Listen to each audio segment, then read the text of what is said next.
È nato nel 1915 ed è ancora vivo. E io ho scritto sotto, e spero e spero,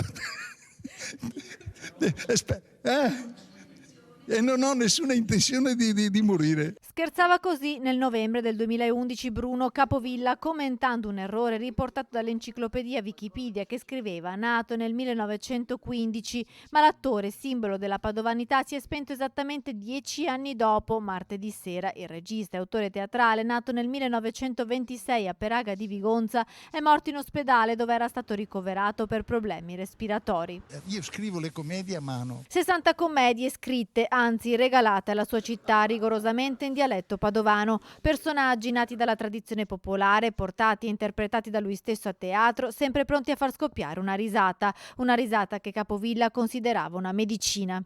Dico sempre che il mio teatro è un teatro, un toccasana, per coloro che stanno bene e anche per coloro che stanno male.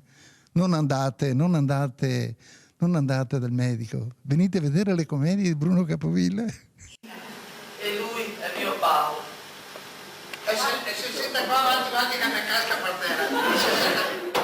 L'ultimo saluto al grande attore padovano che sapeva a memoria tutto il teatro di Goldoni sarà domani mattina alle 10:30 al Cimitero Maggiore. L'assessore alla cultura Andrea Colasio lo ricorda così. È una personalità che conoscevo bene, l'avevo incontrato più volte, diciamo che è una perdita triste per la città di Padova perché si unisce alle altre già numerose che abbiamo avuto in questi ultimi anni, ma credo che sarà doveroso che la nostra città lo ricordi e mi attiverò per far sì che vi siano delle occasioni e dei momenti per cui questo artista prestigioso della nostra città possa avere la giusta memoria e il giusto riconoscimento.